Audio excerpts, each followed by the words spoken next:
Doctor Yunus যা পারলেন নির্বাচিত বিএনপি সরকার তা পারছেন না কেন? ডক্টর ইউনূসের অন্তর্বর্তী থাকাকালীন 18 মাস নিয়ে একটি প্রশ্ন সামনে আসছে এখন।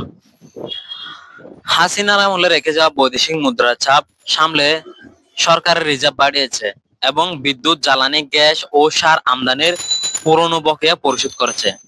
আমদানি ও কাতার থেকে বকেয়া মেটানো হয়েছে। সবচেয়ে বড় বিষয় হলো এইসব দায় মেটানোর পরেও 18 মাসে জ্বালানির দাম বড় ধরনের বৃদ্ধি পায়নি।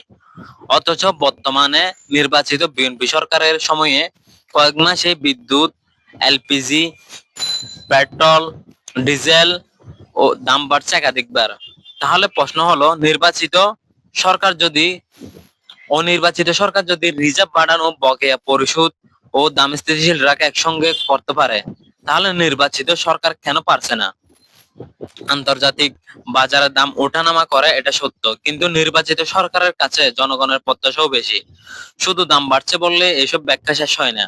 সরকারের স্পষ্ট করতে হবে প্রকৃত উপাদান খরচ কত, ভর্তুকির পরিমাণ কত, 3 নম্বর হচ্ছে সিস্টেম লস কত এবং বকেয়া কত, আমদানি ব্যয় কত, দক্ষতা কতটা বেড়েছে, বিকল্প ব্যবস্থা কি আছে, এগুলো সরকারের জনগণের কাছে স্পষ্ট করতে হবে।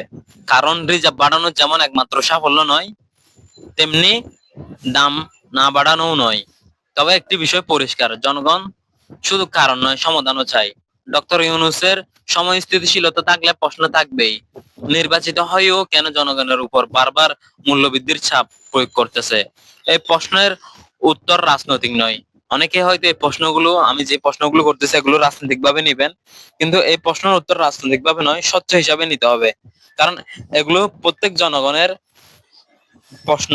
সরকারের স্পষ্ট করতে হবে অবশ্যই প্রাকৃতিক উপাদান খরচটা কত এবং ভর্তুকির পরিমাণ কত, সিস্টেম লস কত। কারণ এগুলোর মাধ্যমে হচ্ছে একটা পণ্য বা যে পণ্য দ্রব্যগুলো বাংলাদেশে ইম্পোর্ট হয়, আমদানি হয়, সেগুলোর একটা মূল্য নির্ধারণ হয়। তাই এইসব বিষয়ে একদম কি জনগণের কাছে স্পষ্ট করতে হবে, যাতে জনগণ টোটাল হিসাবটা বের করে কত টাকা ব্যবসায়ীরা লাভ করছে সেটা বুঝতে পারার মতো।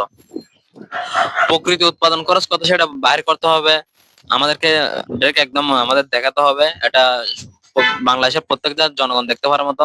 ভর্তুকির পরিমাণ কত, সিস্টেম লস কত হচ্ছে এবং বকেয়া কত, আমদানি ব্যয় কত, দক্ষতা কতটুকু বেড়েছে এবং বিকল্প ব্যবস্থা কি কি আছে, এগুলো আমাদের কাছে অবশ্যই স্পষ্ট করতে হবে সরকার থেকে।